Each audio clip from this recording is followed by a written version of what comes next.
The Battle of Oak Grove, also known as the Battle of French's Field or King's Schoolhouse, took place on June 25, 1862, in Henrico County, Virginia, the first of the 7 days battles of the American Civil War. Maj. Gen. George B. McClellan advanced his lines with the objective of bringing Richmond within range of his siege guns. 2 Union divisions of the 3rd Corps attacked across the headwaters of White Oak Swamp, but were repulsed by Maj. Gen. Benjamin Huger's Confederate division. McClellan, who was 3 miles in the rear, initially telegraphed to call off the attack, but ordered another attack over the same ground when he arrived at the front. Darkness halted the fighting. Union troops gained only 600 yards, at a cost of over 1,000 casualties on both sides. Background: following the stalemate at the Battle of Seven Pines on May 31 and June 1, 1862, McClellan's Army of the Potomac sat passively in the positions around the eastern outskirts of Richmond. The new commander of the Army of Northern Virginia, General Robert E. Lee, used the following 3.5 weeks to reorganize his army, extend his defensive lines, and plan offensive operations against McClellan's larger army. McClellan received intelligence that Lee was prepared to move and that the arrival of Maj. Gen. Thomas J. Stonewall Jackson's force from the Shenandoah Valley was imminent. McClellan decided to resume the offensive before Lee could. Anticipating Jackson's reinforcements marching from the north, he increased cavalry patrols on likely avenues of approach. He wanted to advance his siege artillery about 1.5 miles closer to the city by taking the high ground on 9 Mile Road around Old Tavern. In preparation for that, he planned an attack on Oak Grove, south of Old Tavern and the Richmond and York River Railroad, which would position his men to attack Old Tavern from 2 directions. Known locally for a stand of tall oak trees, Oak Grove was the site of Maj.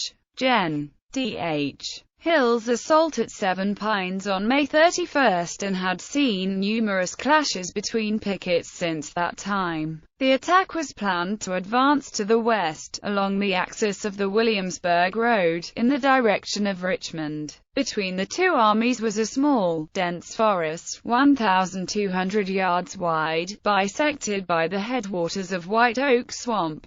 2 divisions of the 3rd Corps were selected for the assault, commanded by Brig. Gens. Joseph Hooker and Philip Kearny. Facing them was the division of Confederate Maj.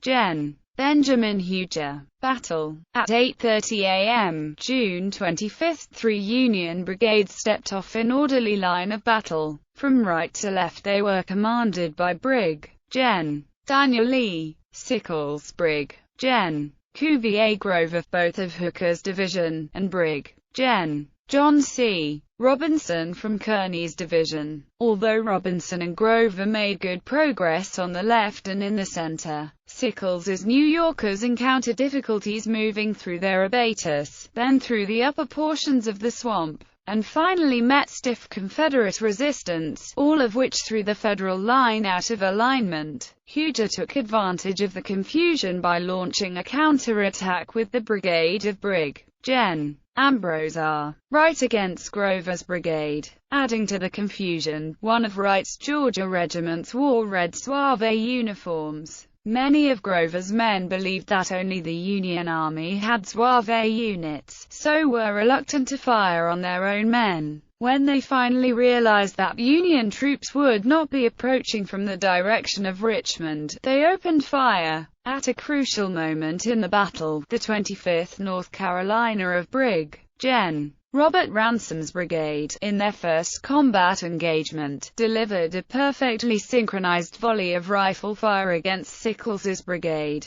breaking up its delayed attack and sending the 71st New York into a panicked retreat, which Sickles described as disgraceful confusion. Informed of Sickles's reverse, Corps Commander Heintzelman ordered reinforcements sent forward and also notified Army Commander McClellan. who was attempting to manage the battle by telegraph from 3 miles away. McClellan, unaware of most details of the engagement, became alarmed and at 10:30 a.m. ordered his men to withdraw back to their entrenchments, an order that mystified his subordinates on the scene. He telegraphed that he would be arriving at the front in person, which caused a 2.5-hour lull in the action. At 1 p.m., seeing that the situation was not as bad as he had feared, McClellan ordered his men forward to retake the ground for which they had already fought once that day. The fighting lasted until nightfall. Aftermath. The minor battle was McClellan's only tactical offensive action against Richmond. His attack gained only 600 yards at a cost of over 1,000 casualties on both sides and was not strong enough to derail the offensive planned by Robert E. Lee, which already had been set in motion. The next day, Lee seized the initiative by attacking at Beaver Dam Creek north of the Chickahominy River, near Mechanicsville, the first major battle of the 7 days, and the beginning of a strategic retreat by the Union Army.